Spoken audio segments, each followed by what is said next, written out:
Bom dia. Uma vez ouvi um pastor dizer para mim, há muitos anos atrás, que pastorear, depois de um tempo, fica mais fácil. E que preparar uma mensagem leva menos tempo, depois de um tempo. Engraçado. Tem sido o contrário para mim. Quanto mais a gente amadurece, mais a gente percebe que as pessoas têm problemas únicos e individuais. E quanto mais a gente lê a palavra, mais a gente descobre que a gente não sabe de nada e que a gente precisa se aprofundar. Então o temor e o tremor têm aumentado. E o zelo pelo pastoreio para com a tua vida também.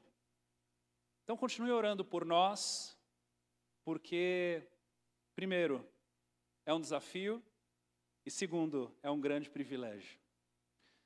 Eu quero convidar você a abrir a palavra de Deus pertinho de onde o pastor Edu abriu, ali no Sermão do Monte, em Mateus, no capítulo 7, vamos ler o versículo 12 hoje. E eu quero convidar você a se colocar de pé conforme você for encontrando. Se você, por acaso, não está com a tua Bíblia aí, nós vamos passar no telão o versículo.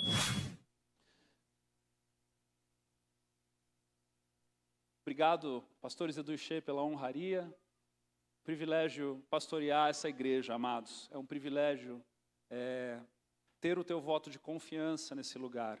Eu não levo isso de forma leviana. Eu não acho que você está aqui por acaso. E eu zelo e prezo, eu e a minha casa, eu e a minha esposa. Zelamos e prezamos pelo teu coração e pela tua história, tá bom? A tua história, ela é valiosa para nós. Mas mais do que as nossas histórias, é a história de Deus, da qual todos nós estamos inseridos nela. E é por isso que estamos aqui, amém? Pois bem, deram um chazinho para mim hoje, obrigado. Mateus capítulo 7, versículo 12 diz assim: Assim, em tudo, façam aos outros o que vocês querem que eles façam a vocês, pois esta é a lei e os profetas.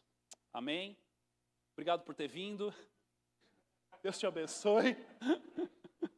Por mais simples e autoexplicativo que é esse versículo, é praticamente ou é impossível vivê-lo na essência. E o que nós vamos tentar aqui hoje é entender um pouquinho mais como nós podemos chegar aqui. Então vamos orar ao Senhor, porque nós precisamos mesmo dEle nesse lugar, nessa manhã. Pai amado, Pai querido, nos rendemos a Ti. Nós somos gratos a Ti pela vida, somos gratos a Ti pelo agir do Teu Espírito, somos gratos a Ti pelo privilégio de Te conhecermos, somos gratos a Ti, Deus, porque Tu és Deus e nós não. Nós somos humanos, nós somos falhos, nós somos limitados, nós somos imperfeitos e somos gratos a Ti porque ainda assim o Senhor nos ama. Ainda assim o Senhor nos acolhe, ainda assim o Senhor ministra a nossa vida e fala a nós com intensidade, com valor, com propriedade e nos leva de lugares de glória em glória, níveis de entendimento, de vida, de revelação, de rema, para que nós possamos, discernindo as coisas, amá-lo ainda mais.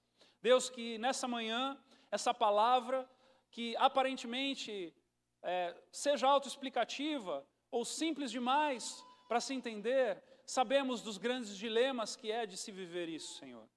Nós sabemos o suficiente para olharmos para isso e dizermos que precisamos desesperadamente do Senhor. Então, eis-nos aqui, Senhor, mais uma vez como um barro nas mãos do oleiro.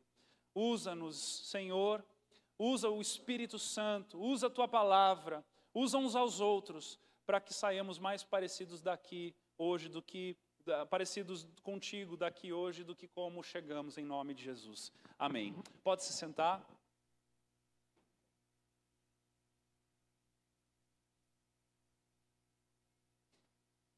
Bom, façam uns aos outros o que vocês querem que eles façam a vocês. Este versículo, há mais de 3 séculos, pelo menos, é conhecido entre os estudiosos da ética e da moral como a regra de ouro. A regra em que toda sociedade que tem o desejo de viver numa harmonia e igualdade aplica esta simples frase: façam aos outros o que vocês querem que eles façam a vocês. Mas sabemos muito mais do que um valor e uma regra de ética. Esta frase saiu da própria boca do nosso Cristo, no meio do Sermão do Monte, quase já indo para o final.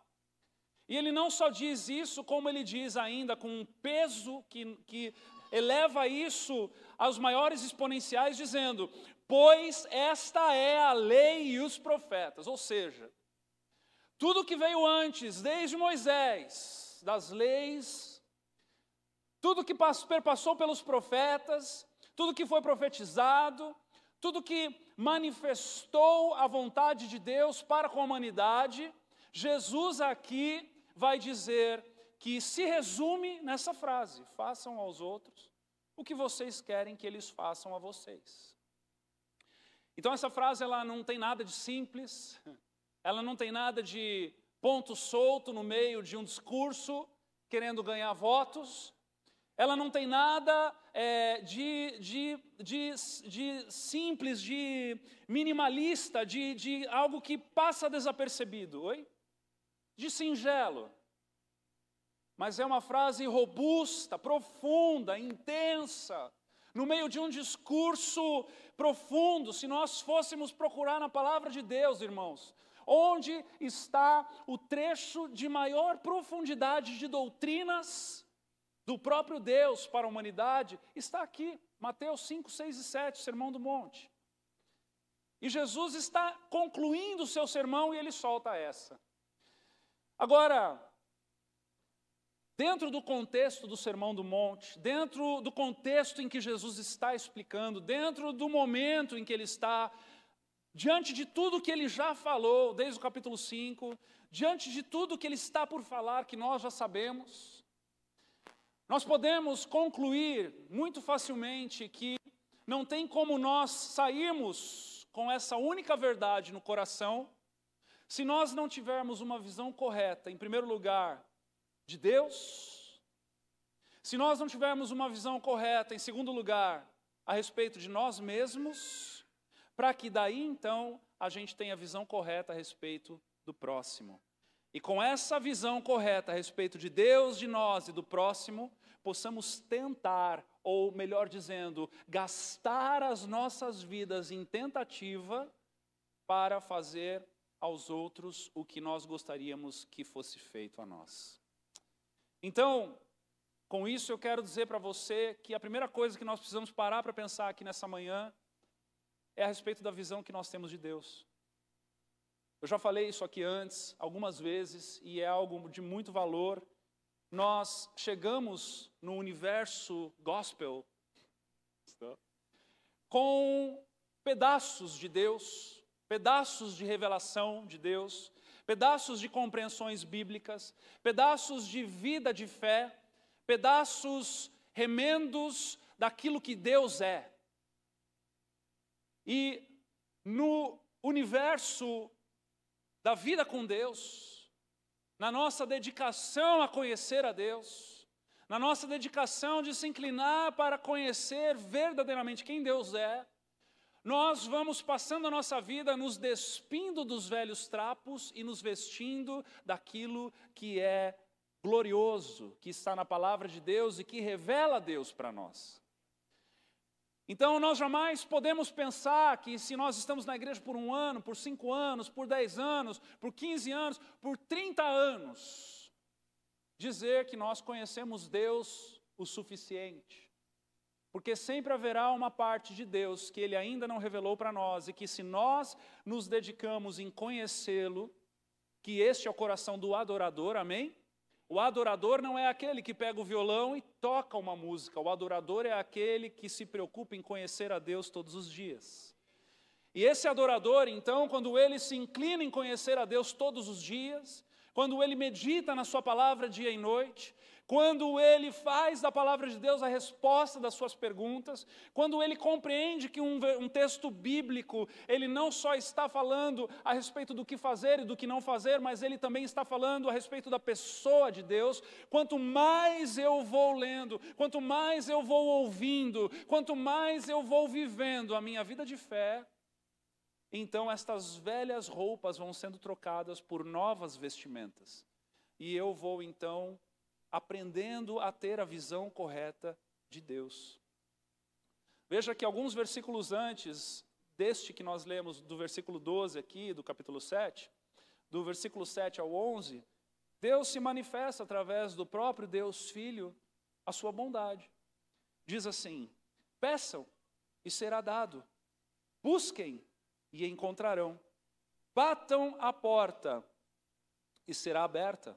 Pois todo o que pede, recebe, e o que busca, encontra, e aquele que bate a porta será aberta. Qual de vocês, se seu filho pedir pão, lhe dará uma pedra? Ou se pedir peixe, lhe dará uma cobra? Se vocês, apesar de serem maus, sabem dar boas coisas aos seus filhos, quanto mais o Pai de vocês, que está nos céus, dará coisas boas aos que lhe pedirem. Deus é bom. Amém? Oxa, oportunidade de dizer um amém aí. Deus é bom. Deus é real. Deus é recompensador. Hebreus capítulo 11, versículo 6. Sem fé é impossível agradar a Deus, pois quem dele se aproxima precisa crer que ele existe e que recompensa aqueles que o buscam. Deus é real e Ele é recompensador. Amados, em agosto vai começar o curso de introdução à escatologia, introdução que vai até dezembro, né, pastora Sheila? Mas nós vamos começar também o curso de fundamentos online, né? Você esteve aqui alguns domingos atrás, onde eu falei da importância de nós estabelecermos a igreja em fundamentos, e desde então, se você percebeu, eu venho pregando menos vezes no culto, porque eu estou dedicado a isso.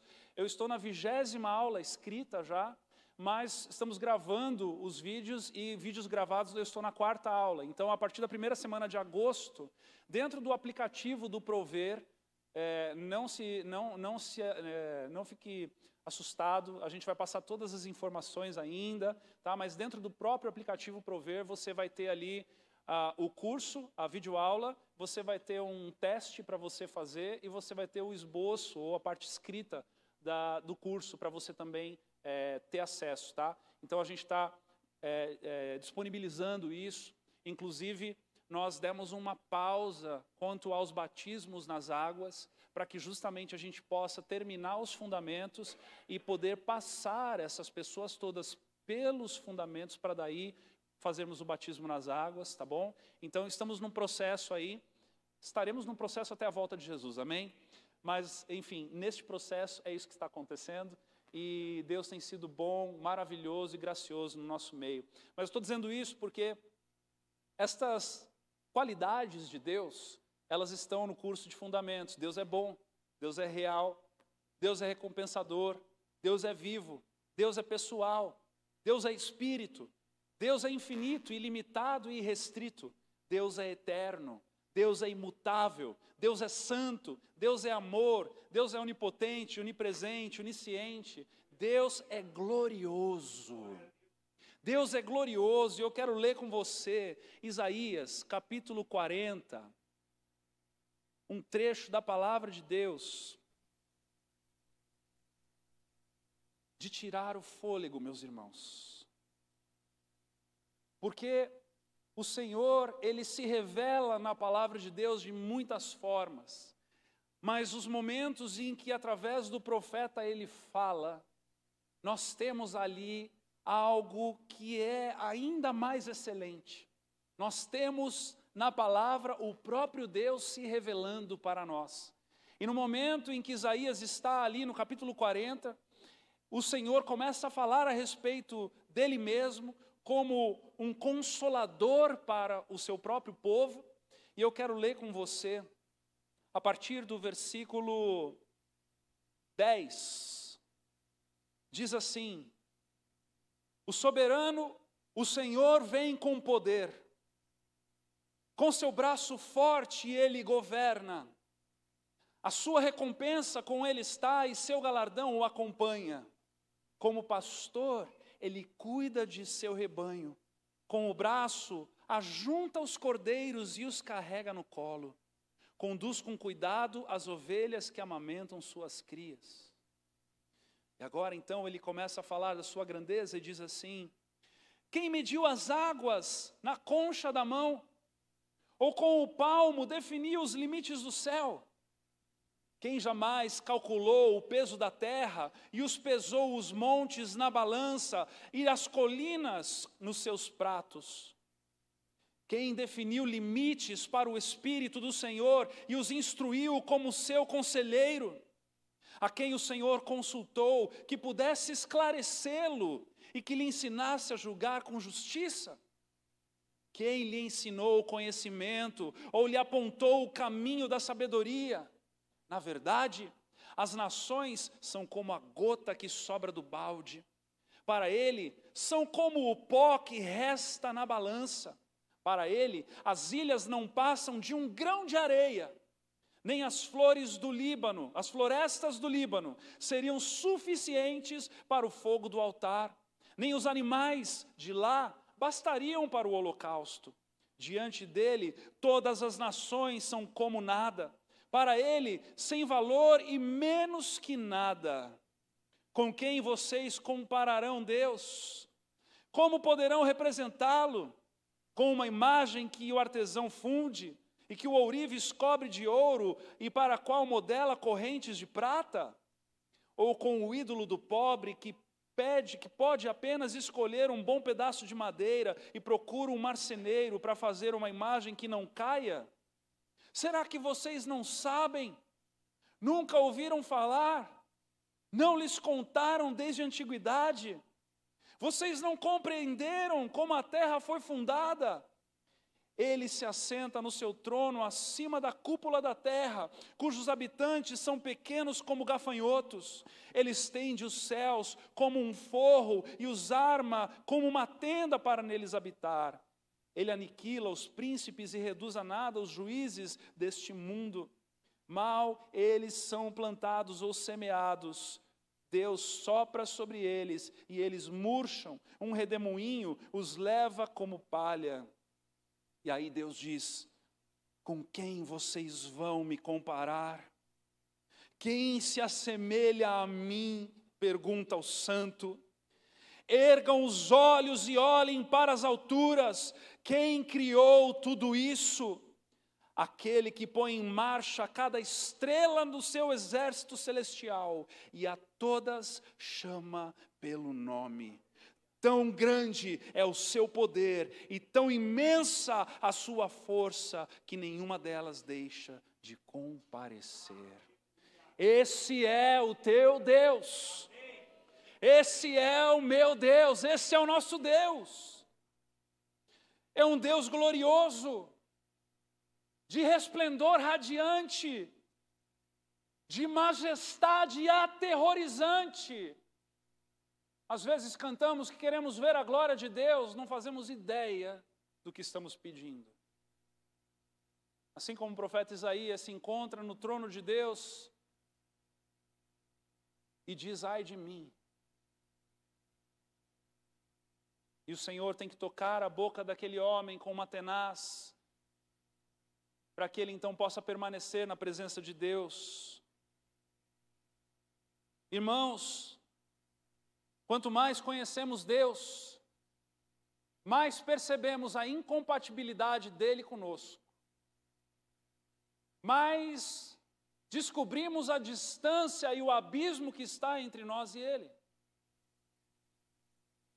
Quanto mais contemplamos a glória de Deus por meio da palavra e da revelação do Espírito, da criação, da natureza, do feitio do corpo humano, mais nós percebemos que Ele deveria ser somente um Deus de longe, porque Ele é fogo consumidor, porque Ele é santo, Ele é puro, Ele é imaculado, Ele é perfeito.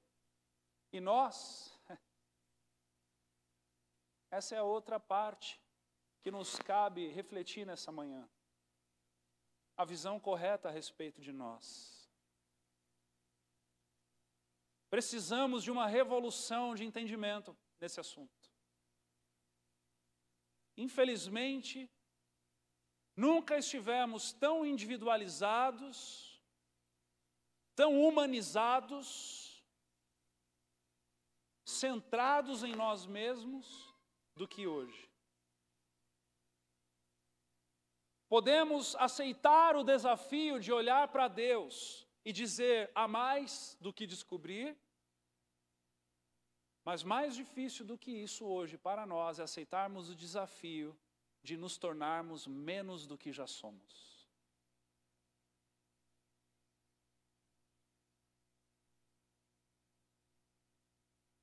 Veja no versículo 3, no mesmo capítulo 7 de Mateus, Jesus vai dizer: por que você repara no cisco que está no olho do seu irmão e não se dá conta da viga que está em seu próprio olho? Como você pode dizer ao seu irmão, deixe-me tirar o cisco do seu olho, quando há uma viga no seu? Hipócrita. Tire primeiro a viga do seu olho e então você verá claramente para tirar o cisco do olho do seu irmão. A maior dificuldade de todas, amados, é nós olharmos para nós mesmos com sinceridade e ainda acima disso desejarmos nos reduzirmos ao pó mais do que já estamos. Sabe, eu sou piá de prédio, você sabe disso. Quantos aqui sabem o que é um olho mágico na porta? O olho mágico na porta é um negocinho que tem assim na porta, geralmente em portas de prédio, de apartamento. E ali você olha, e não tem nada de mágico nisso, você só tem um buraco na porta com um vidro, né? Você olha e você vê o que está além da porta. Mas é o único lugar de toda a porta que você tem acesso para fora. E quando eu leio esse texto do cisco no irmão e na viga no meu olho, eu me lembro dessa época em que eu morava em prédio. E quando eu olhava no olho mágico, eu olhava portas, que eram as portas dos outros apartamentos. E eu ficava imaginando como que se cada um tivesse ali naquele olho mágico, olhando para aquele corredor, só veria portas, ainda que pessoas de verdade estivessem atrás daquelas portas. E é engraçado porque a gente pode ver uma porta feia e prédio, eu lembro que prédio, na casa você quer fazer algo diferente, você planta um jardim, você pinta o portão de outra cor, você muda a entrada da sua casa, né? No prédio, eu lembro que você podia mudar a porta do teu apartamento. Então, eu morei em prédios em que você chegava dentro daquele andar e naquele andar tinham portas diferentes. E aí você olhava e falava, nossa, mas que porta feia. Nossa, que porta esquisita, que porta velha, né? Ah, que porta bonita. Mas a gente nunca via a pessoa que estava por trás daquela porta. E se aquela pessoa por trás daquela porta estivesse olhando naquele olho mágico, ela também estaria vendo a minha porta, mas não estaria me vendo. E às vezes a gente anda dessa maneira, como que vendo as portas uns dos outros, né? Mas a gente não consegue olhar uns aos outros na nossa imperfeição, no nosso coração, tentando acertar, nas nossas tentativas de buscar a amar e viver de forma real, né? Mas pior do que isso, é a visão que eu tenho a respeito de mim mesmo.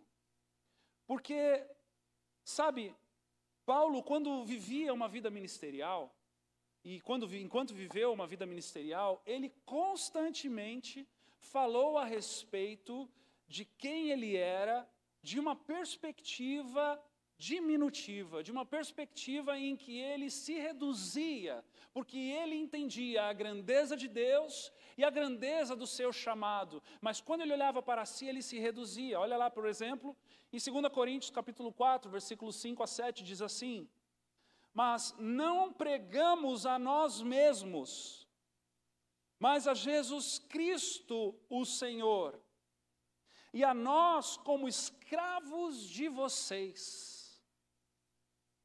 Veja só que coisa maravilhosa. Primeiro, Paulo vai dizer que ele não prega a ele mesmo, ainda que ele viva em santidade, ainda que ele viva rompendo com seus limites carnais, ainda que ele viva uma vida piedosa, uma vida de oração, uma vida de intensidade ministerial, ele diz que ele não prega a ele mesmo, ele prega a Jesus. Porque quem é que salva? É Jesus, amém? E a nós, quando ele vai falar a respeito dele, ele diz, como escravo de vocês. Irmãos, se isso não é a contramão do mundo hoje, eu não sei mais o que é. Porque nós somos constantemente exercitados a acharmos que temos a resposta certa, que temos uma frase de impacto boa, que temos uma boa postagem para as nossas mídias sociais, que temos algo de nós mesmos para ensinarmos. Mas o que Paulo está dizendo aqui, olha, nem a mim mesmo eu prego a Jesus. Eu sou uma matraca de Cristo. Difícil hoje alguém assumir essa posição. Ninguém quer ser matraca de ninguém, nem de Cristo.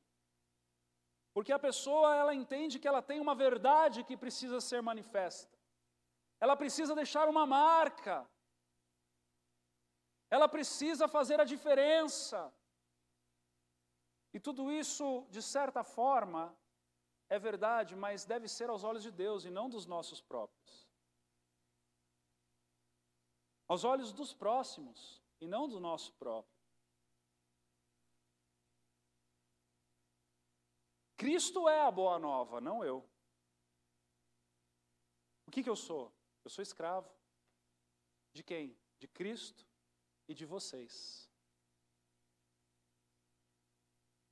É aí que o nosso relacionamento, ele não é de gostar, é de amar.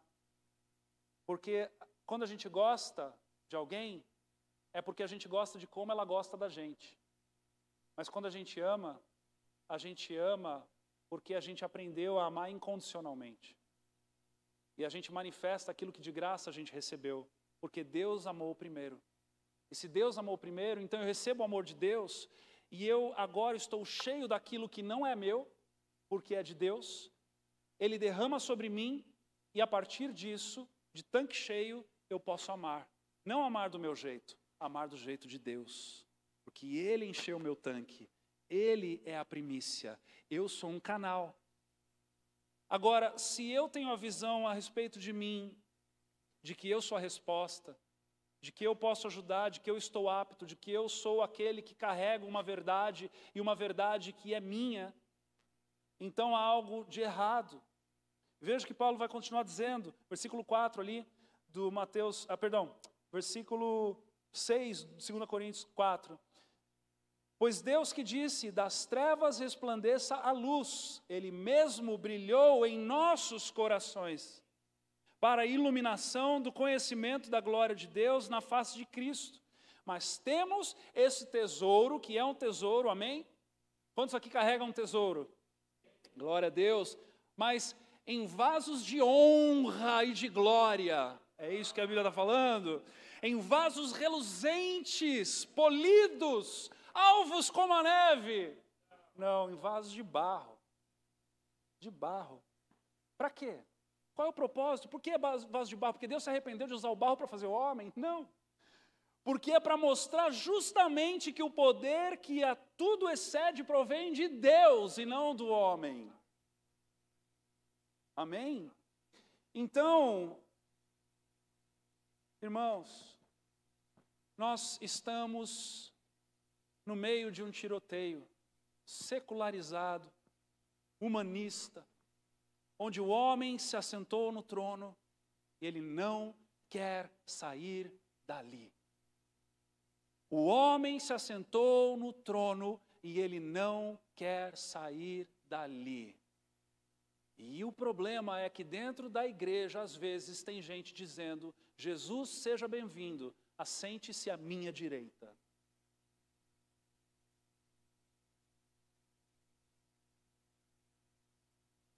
E nós precisamos de total atenção. Nós precisamos despertar de um sono profundo. Nós precisamos entender o que está sendo construído com a Bíblia em muitos momentos, com pregações em muitos momentos, com estádios lotados em muitos momentos, com mensagens de consolo e afago em muitos momentos, mas nós não podemos tirar o nosso barco da âncora que é Cristo. Nós não podemos deixar de olhar para as Escrituras no seu contexto. Nós não podemos viver de versículos soltos e frases de impacto de gente que está por aí gastando milhões nas mídias sociais, querendo pregar um evangelho falsificado. Hoje, esse evangelho está sendo desmascarado aqui nesse lugar. Cuidado, porque nem todos que pregam a palavra de Deus estão falando da parte de Deus. Hoje existe um pseudo-cristianismo, um cristianismo falsificado. E eu, como profeta dessa casa, quero aproveitar meu aniversário de 18 anos para denunciar essa porcaria aqui. Eu quero pedir para que coloquem um quadro no telão, por gentileza. Existe o cristianismo bíblico hoje e existe um pseudo-cristianismo. Um humanismo falsificado de cristianismo. No cristianismo bíblico, irmãos, a gente vive a cruz de Cristo em arrependimento e fé. Num pseudo-cristianismo, a gente vive o enaltecimento da glória humana e todo tipo de vitória. No cristianismo bíblico, a gente aprende na palavra de Deus contentamento e mordomia. Mas no pseudo-cristianismo só se fala de enriquecimento e luxo. No cristianismo bíblico, a gente aprende no Senhor a descansar. Em meio à tempestade, a gente aprende a paz de espírito. Uma paz que não é a paz que o mundo dá, mas é a paz que nasce dentro de nós pela pessoa do Espírito Santo que habita em nós. No pseudo-cristianismo, fala-se de empoderamento. Como que se você se tornasse um super-homem, alguém capaz de dominar as suas emoções, dominar as suas razões e ter o controle da sua vida. Ei, quando você entregou sua vida para Jesus, você deu para Ele esse controle. Não tome esse controle de volta.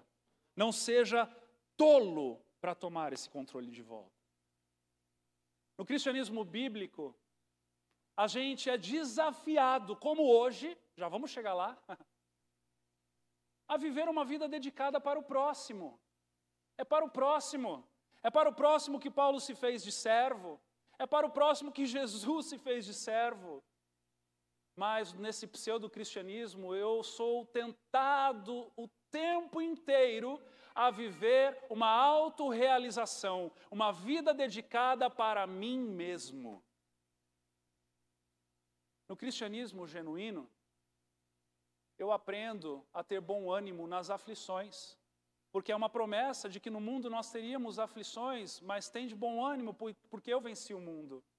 Porque, irmãos, deixa eu dizer algo a você, se há um segredo da forma em que Deus estabeleceu, é de que nas aflições nós corremos para o colo do Pai, não é verdade?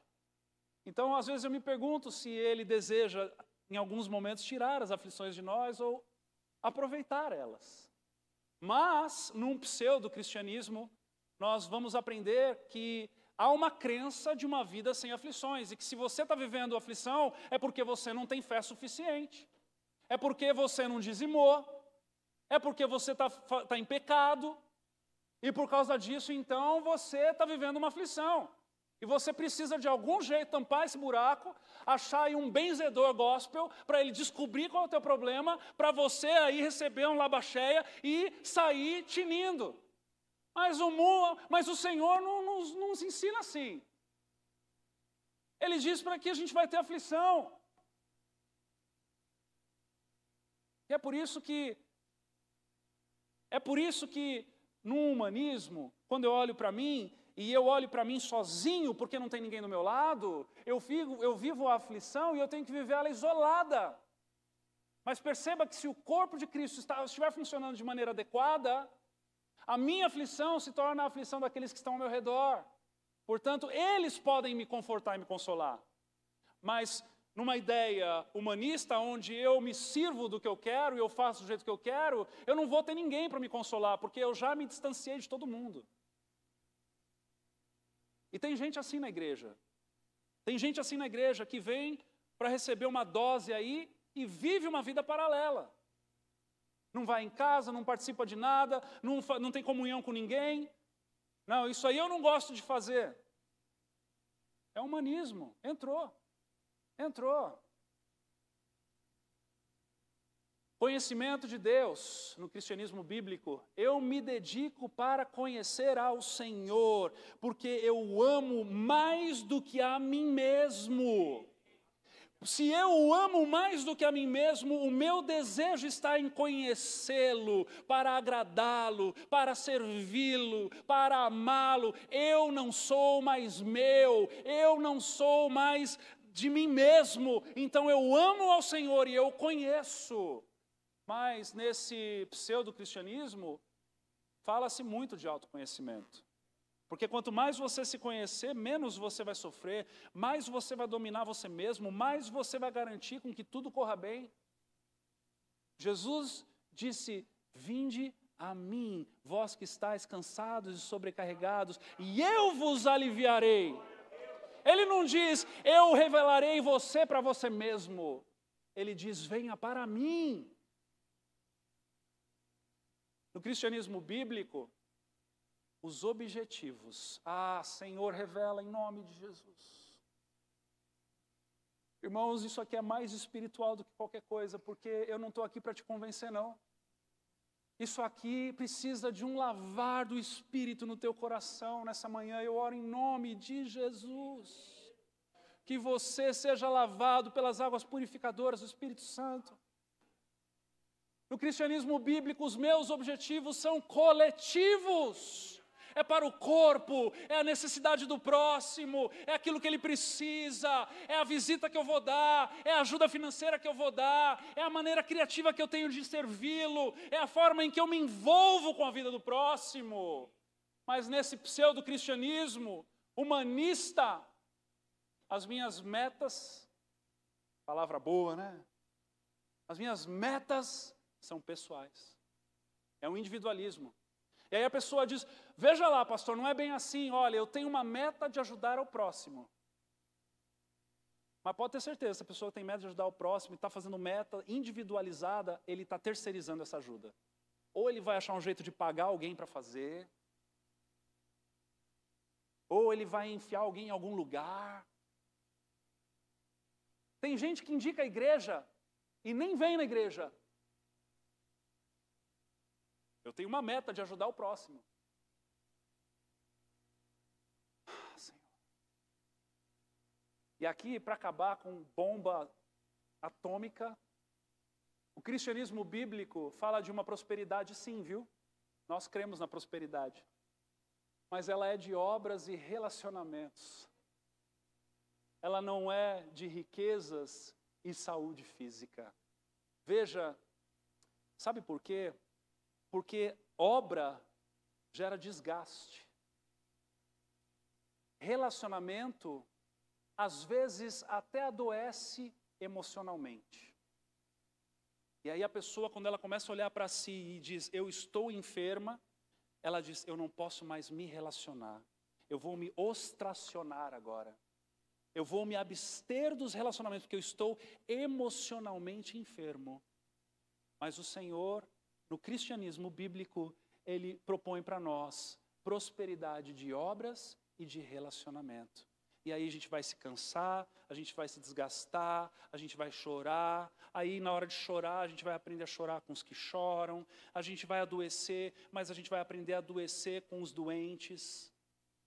Tem alguém aqui? Vocês estão entendendo que é uma perfeita contramão? E vocês estão entendendo que muito da coluna da direita. Tem gente pregando e usando a palavra de Deus por aí, falando essas coisas. Irmãos, em nome de Jesus, que o Espírito Santo abra os olhos de vocês. Que o Espírito Santo abra os ouvidos de vocês. Que vocês não se vendam para essa coisa rasa e barata e mentirosa. Sabe por quê? Pastor, o que isso tem a ver? O que isso tem a ver com este texto? Fazer aos outros o que vocês querem. Pode deixar lá, por favor, pode deixar lá. Pode deixar lá. Deixa. Tira foto. Quer postar uma coisa boa, posta isso. Olha, por favor, promova em nome de Jesus, mas principalmente dentro de você, que o Espírito Santo fale ao teu coração. Porque tem a ver, porque se eu tenho uma visão errada a respeito de mim, e eu estou nessa vibe da coluna da direita, irmãos, é garantido que nós não olharemos para o próximo da maneira correta. É garantido. É uma garantia, né? Assim como para as bênçãos de Deus há promessas, olha, eu vou dizer para você que há uma promessa, que se você olhar para a coluna da direita, você não vai olhar para o teu irmão da maneira correta. Veja, quando Jesus, por meio de João, escreve em Apocalipse à igreja de Laodiceia. E ele diz lá no capítulo 3, versículos 17 a 19 o seguinte: você diz, estou rico, adquiri riquezas e não preciso de nada. Não reconhece, porém, que é miserável, digno de compaixão, pobre, cego e que está nu. Dou esse conselho: compre de mim ouro refinado no fogo, e você se tornará rico. Compre roupas brancas e vista-se para cobrir a sua vergonhosa nudez. E compre colírio para ungir os teus olhos e poder enxergar. Repreendo e disciplino aquele que eu amo, por isso seja diligente e arrependa-se. Enquanto a igreja de Laodiceia vivia uma riqueza mundana, uma prosperidade mundana, uma prosperidade material, uma prosperidade de luxo, de conforto, Jesus estava dizendo: vocês já se esqueceram que são miseráveis, pobres, cegos, dignos de compaixão e nus, e que só eu posso cobrir a vergonha de vocês?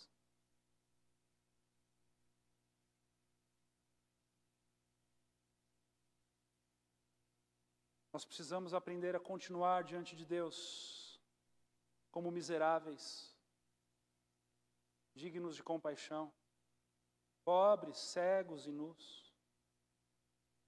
Nós precisamos aprender a permanecer na presença de Deus como tendo tudo e não possuindo nada, ou nada tendo e possuindo tudo. Nós precisamos permanecer diante de Deus como servos bons e fiéis.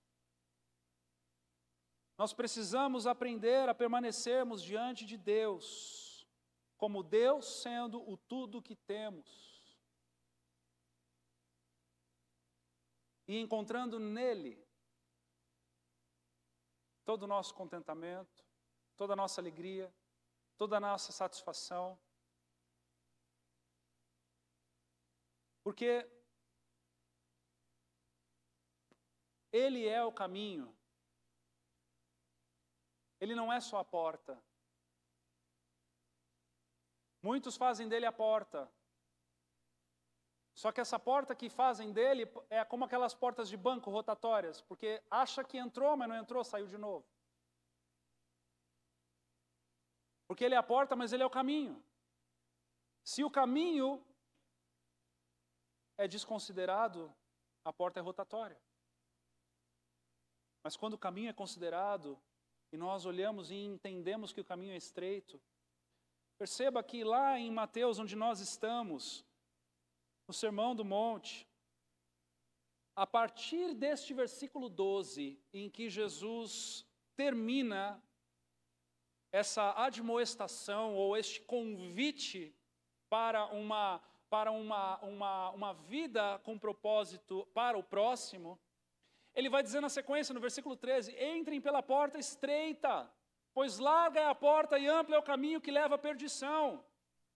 Depois ele vai dizer lá no versículo 15, cuidado com os falsos profetas, eles vêm a vocês vestidos de peles de ovelhas. E aí no final ele vai dizer ainda no versículo 24, portanto, quem ouve essas minhas palavras e as pratica é como um homem prudente que construiu a casa sobre a rocha. Vocês estão entendendo, queridos? Jesus já no Sermão do Monte, enquanto ele doutrinava aquele povo, ele já advertia dizendo, olha, haverão pessoas que pegarão estes ensinos, perverterão estes ensinos e ensinarão de forma oposta. E quando nós nos enchemos desses ensinamentos e não conseguimos mais olhar para nós mesmos como pobre, cego e nu, nós não conseguiremos olhar para o próximo da mesma maneira. Porque, coloca lá a planilha de novo, por favor, as colunas. A coluna da direita deu zebra. Olha lá. Se eu olho para a glória humana, e eu estou buscando vitória, se eu estou buscando enriquecimento e luxo, se eu estou buscando empoderamento, se eu estou buscando vida dedicada para mim mesmo, uma autorrealização, se eu creio que existe uma vida sem aflições, se eu estou buscando um autoconhecimento a respeito de mim mesmo, se eu estou colocando metas pessoais para mim, se eu estou colocando prosperidade, riqueza e saúde física na minha vida, eu vou olhar para o próximo e vou dizer assim, faça ele também o mesmo. Vocês estão entendendo? Faça ele também o mesmo. Então assim, ele cuida da vida dele, eu cuido da minha. Agora, se eu olho para a cruz de Cristo e vivo uma vida de arrependimento e fé, de contentamento e mordomia, se eu busco uma paz dentro de mim, se eu vivo uma vida dedicada para o próximo, se eu encontro bom ânimo nas aflições, se eu estou buscando conhecimento de Deus, se os meus objetivos são coletivos, se há prosperidade na minha vida de obras e relacionamentos, irmãos, o próximo já está inserido e envolvido na minha vida. Eu não preciso nem tentar e precisar olhar para o próximo, porque ele já está inserido no meu contexto de vida. Se eu vivo um cristianismo bíblico, eu vou viver rodeado de pessoas que estão buscando viver a mesma coisa. Se eu vivo um pseudo-cristianismo, eu certamente me encontrarei isolado de todos, vivendo como uma ilha no meio de um mar.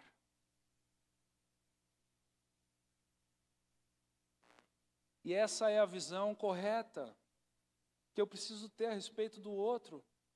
Quando eu olho para mim mesmo e eu me vejo como Deus me vê, e naturalmente, organicamente, eu vou olhar para o próximo da maneira em que eu olho para mim.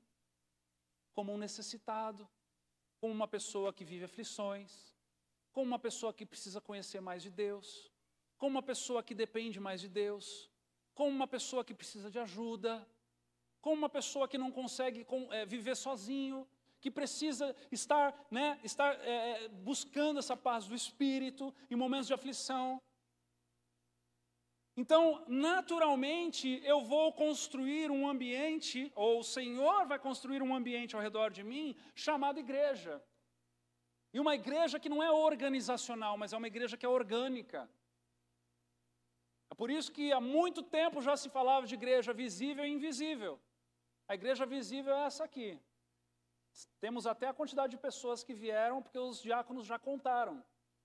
Mas a igreja invisível é a igreja que está vivendo um evangelho genuíno, que aceitou a porta estreita, aceitou o caminho estreito, aceitou o cuidado contra os falsos profetas, aceitou que deve se praticar o que se aprende e aceitou o desafio genuíno.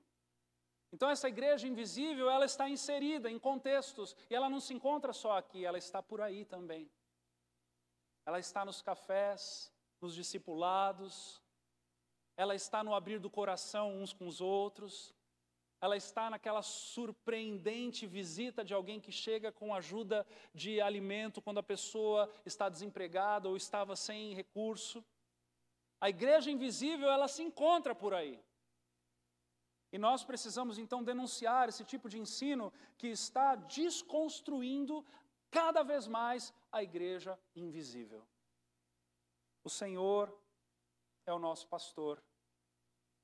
E Ele continua apacentando aqueles que se colocam debaixo da sua vara e do seu cajado. Mas Ele também nos conduz para o próximo.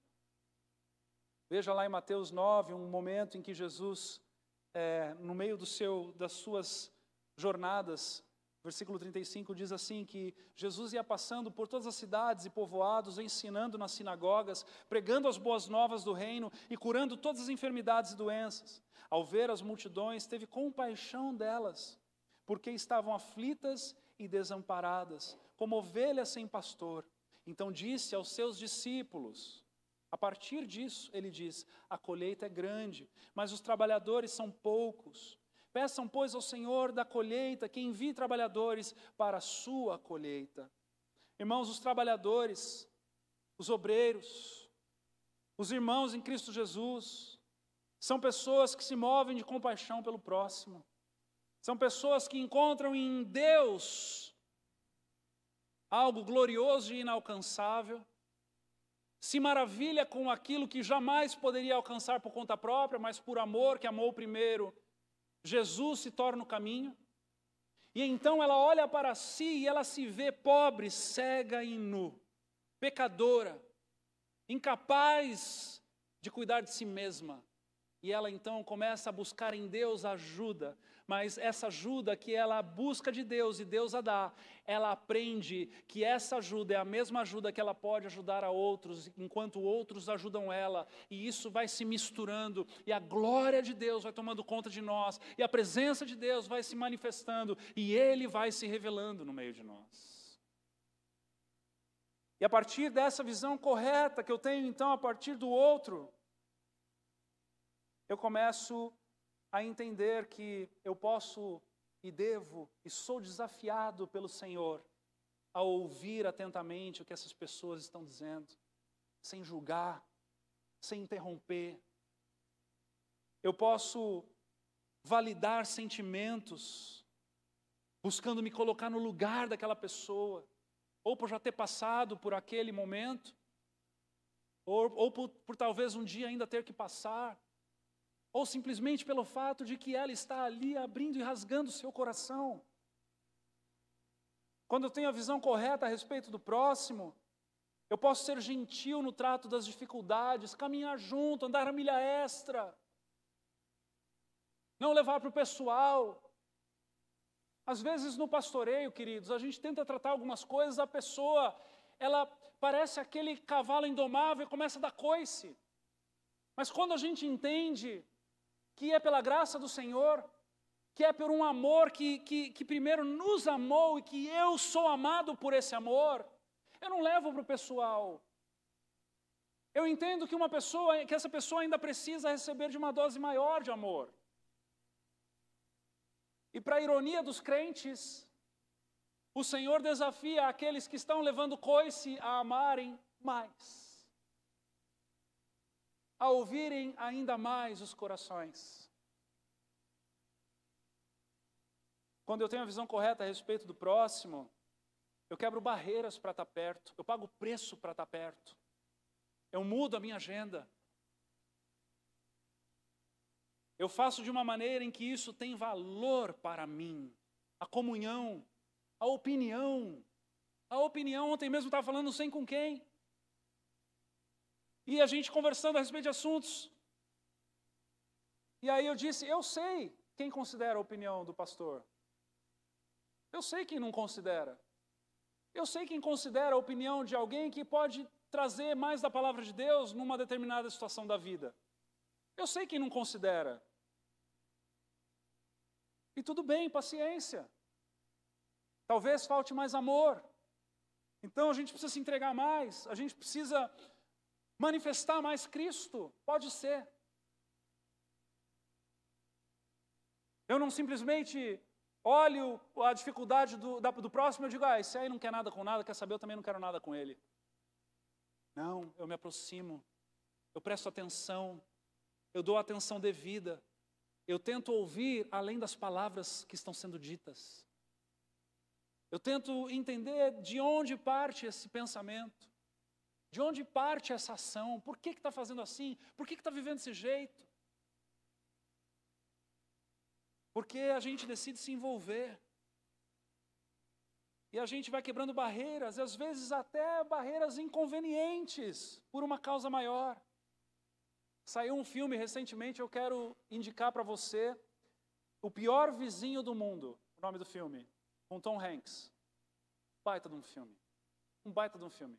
Ali você vai ouvir, vai assistir a história de uma vizinha que importunou o seu vizinho que estava tentando tirar a vida, até que o coração dele é alcançado. E dali para frente eu não vou falar mais nada, porque você vai assistir. Esse foi um spoiler que, tudo bem, dá para contar. Mas nós precisamos entender isso, olhando para Deus da maneira correta, olhando para nós mesmos da maneira correta e olhando para o próximo, então, da maneira correta. Para que daí, essa frase, façam aos outros o que vocês querem que eles façam a vocês, seja uma frase que faça sentido. Amém, irmãos? Eu quero orar por você, porque em nome de Jesus, se você se esquecer de tudo que eu falei aqui hoje, mas o Espírito Santo trabalhou no momento em que esse pseudo-cristianismo foi denunciado, eu vou feliz para casa. Vamos ficar de pé.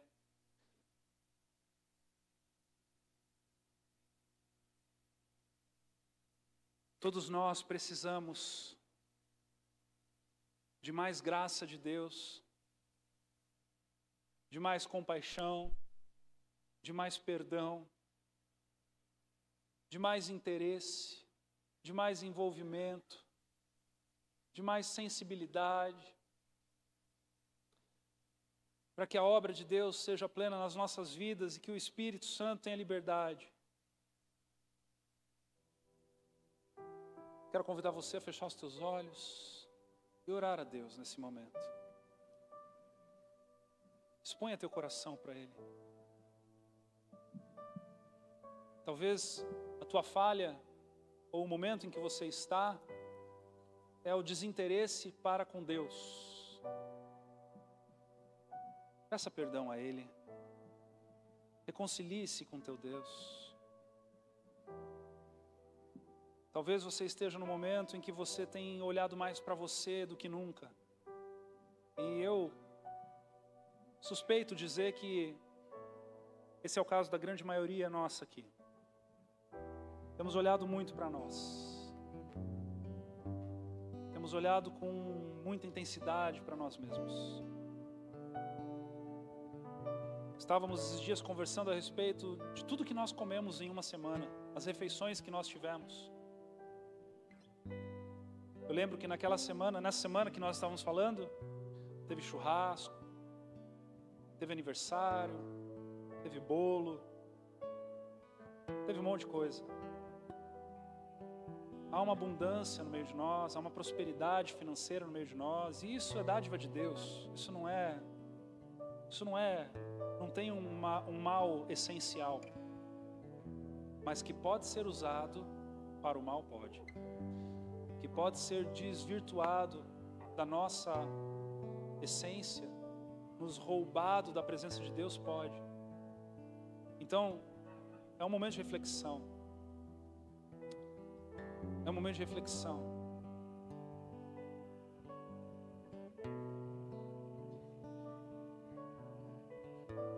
Ah, Senhor.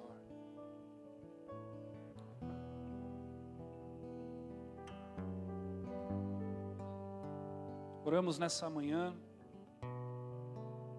Que o Senhor abra os nossos olhos, Deus. Abra os nossos olhos. Abra os nossos ouvidos.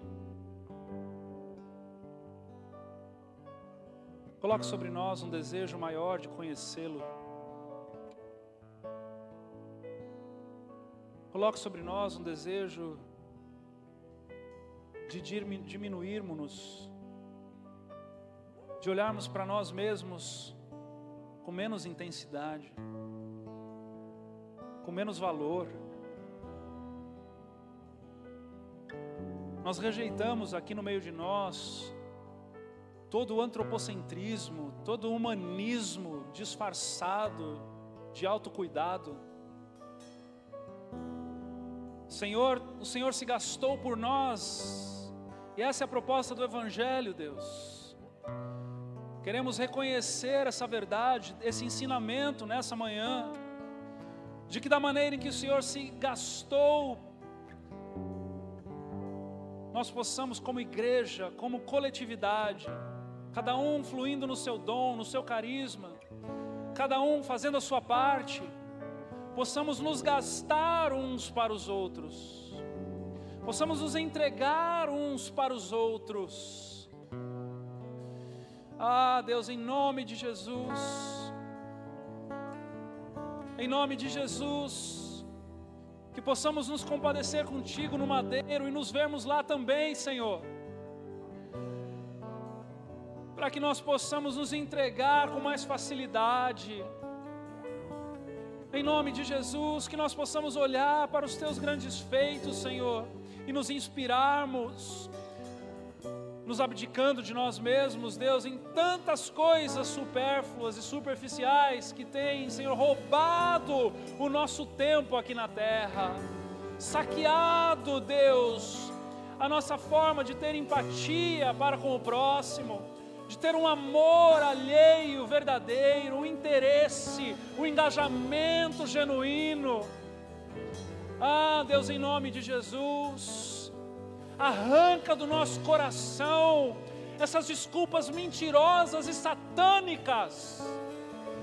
Liberta-nos, Deus, de nós mesmos. Liberta-nos, Deus, nessa manhã.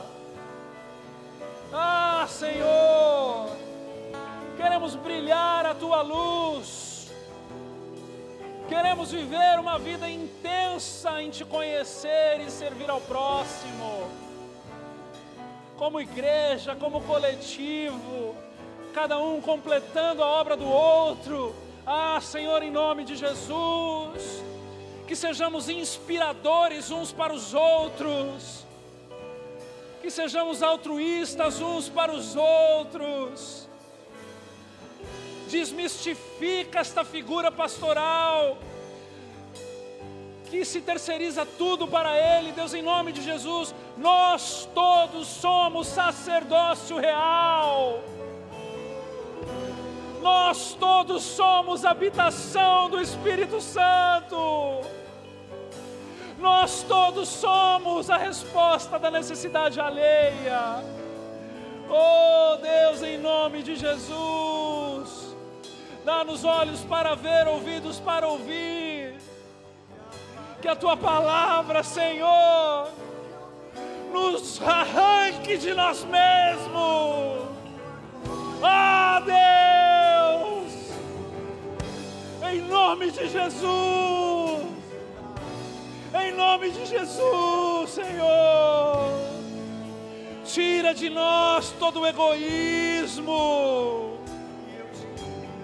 Em nome de Jesus. E me constranja com a Sua glória e todo o Seu amor, infinita humildade.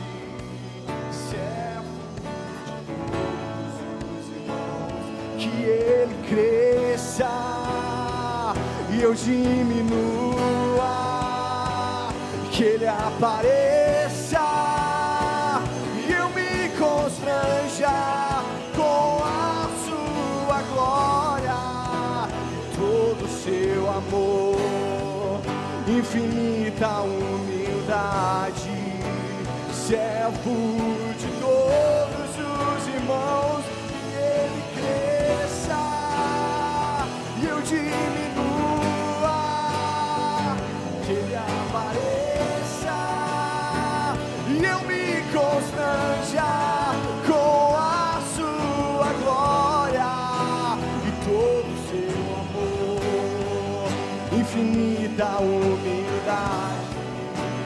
servo de todos os irmãos, que ele cresça e eu diminua, que ele apareça e eu me constranja com a sua glória.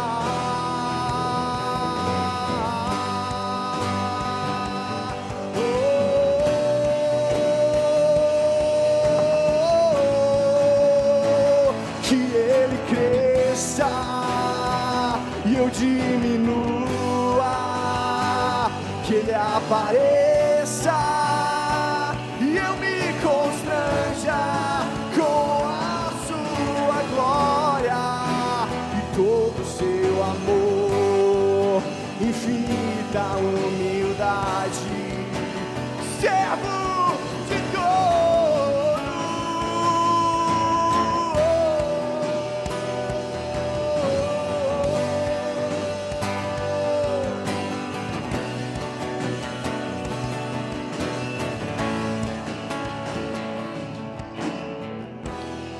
Queridos,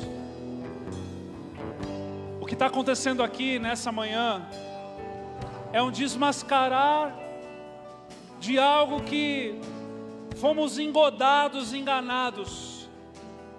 Parte foi uma falta de sensibilidade nossa no espírito de discernirmos os ensinamentos e os profetas. Entendemos que há algo espiritual por trás disso que tem oprimido e lavado como uma onda maldita toda a nossa nação. E parte disso é um efeito de osmose que a gente é levado, sei lá, por forças espirituais, a ouvirmos coisas e começarmos a pensar mais em nós mesmos, pensar mais na nossa individualidade, a pensar mais dessa maneira. E nós então entendemos que hoje algo foi denunciado aqui. Mas não adianta ser denunciado, você ouvir isso e você não se posicionar a respeito disso. Porque o Senhor, da mesma maneira em que você foi lavado por essas águas sujas em muitos momentos, o Senhor precisa começar a lavar você de novo com águas cristalinas e mudar a tua forma de pensar, mudar a tua forma de ler a Bíblia, mudar a tua forma de buscar no Evangelho, mudar a tua forma de olhar para a igreja, mudar a tua forma de olhar para Cristo. E isso é um processo. Então eu quero fazer uma oração para você que deseja começar esse processo do lavar das águas de Deus no teu coração. Se você identifica que você foi engodado, enganado, do que foi denunciado aqui, você falou, uau, eu tenho pensado a respeito disso, eu tenho vivido dessa maneira. Eu quero chamar você aqui à frente para você fazer uma oração comigo. Nós precisamos tomar uma decisão, para que o Senhor olhe para nós e diga, ok, eu vou começar a lavar esse coração com águas cristalinas, águas do céu, águas do meu trono. E toda sujeira, toda sorte de imundícia, toda mistura de mundanismo, toda mistura de humanismo será levado para longe. Se você deseja fazer essa oração comigo, vem aqui para frente. Eu quero orar por você.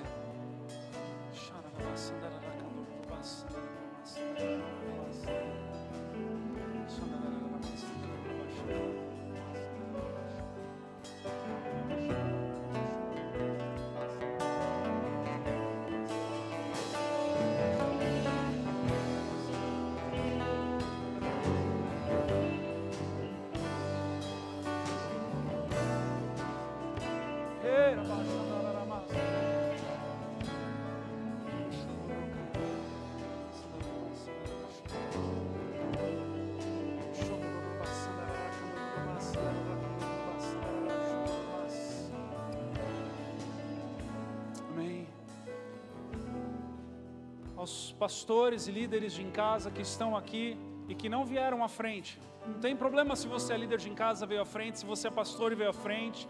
Todos nós somos ministrados de tempo em tempo e todos nós temos essa liberdade na presença de Deus. Mas se você que é pastor, ou líder de em casa, ou discipulador desta casa, e que está em paz com isso, e que o teu coração já foi denunciado isso, e você está alinhado com isso, amém, glória a Deus. Eu quero convidar você a vir aqui para frente e começar a orar por esses irmãos que estão aqui. Venha, em nome de Jesus. Eu queria compartilhar algo aqui no meu espírito. Preste atenção. Só um minutinho com a guitarra, por favor. Presta atenção no livro de João 10, no versículo 10. Tem um versículo muito mal interpretado pela igreja. Diz assim: o ladrão vem somente para roubar, matar e destruir. Palavras do Cristo, de Cristo. E ele diz: eu vim para que tenha vida e tenham em abundância. Muitas vezes essa palavra é pregada e diz que é o diabo esse ladrão. Muitas vezes é dito: o diabo vem para roubar, matar e destruir. Mas aqui, nessa passagem, Jesus fala: o ladrão vem para roubar, matar e destruir. Eu vim para que tenham vida e tenham em abundância. Continua. Eu sou o bom pastor. O bom pastor dá vida pela ovelha. Aí olha só o que ele diz desse ladrão. O mercenário, que não é pastor, a quem não pertence às ovelhas, vê vir o lobo, abandona as ovelhas e foge. Então os lobos arrebata e dispersa. O mercenário foge porque é mercenário e não tem cuidado com as ovelhas. E Jesus diz: eu sou o bom pastor, conheço as minhas ovelhas e elas conhecem a mim.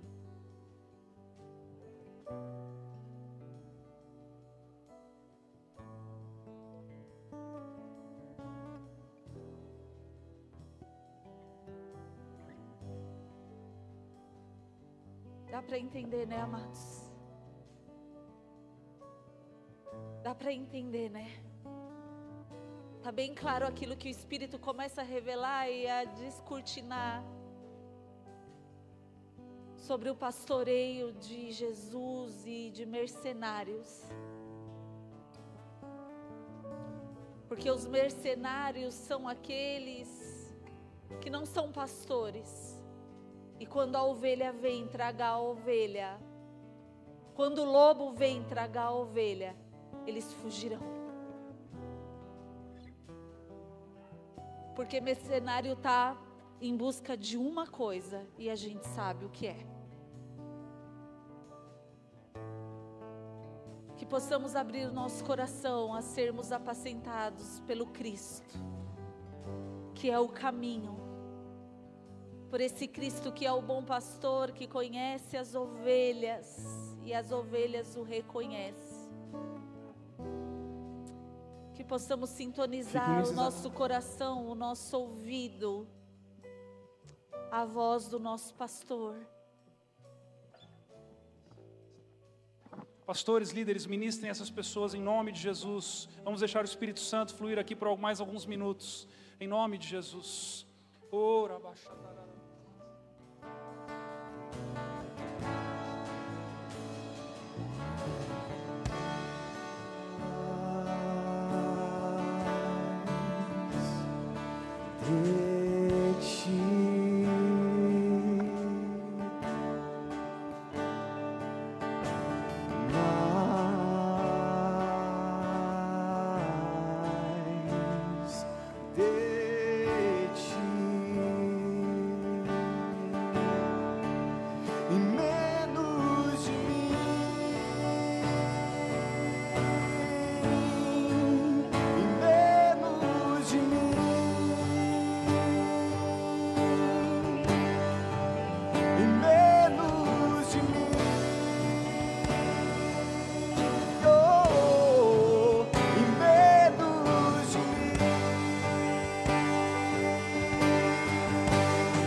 e eu diminua, que Ele apareça e eu me constranja com a sua glória e todo o seu amor, infinita humildade, servo de todos os irmãos, que Ele cresça e eu diminua, que Ele apareça e eu me constranja com a sua glória e todo o seu amor, infinita humildade, servo de todos os irmãos, que Ele cresça e eu diminua, que Ele apareça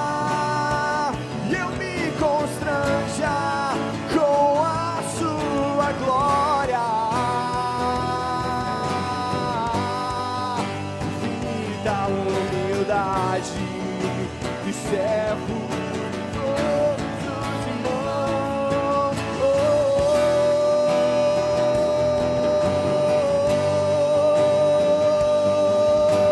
servo de todos os irmãos, mais de ti, Senhor, mais de ti, Senhor, menos de nós, para que o Senhor apareça,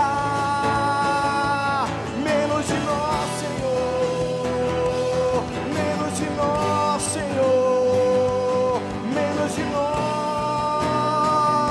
para que o Senhor apareça.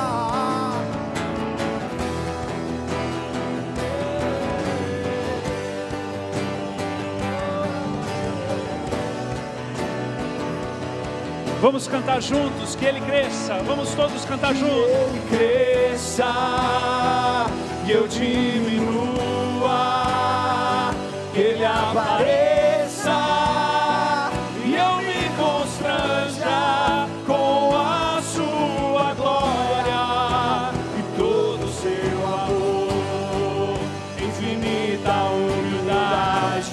Mais uma vez, cresce em nós, Senhor.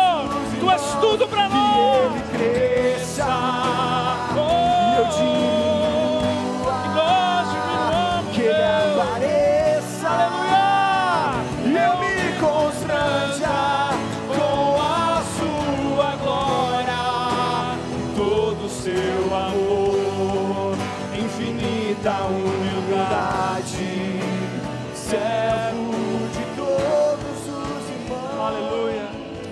Oh Senhor, pedimos a Ti para que o Senhor nos conduza, Deus.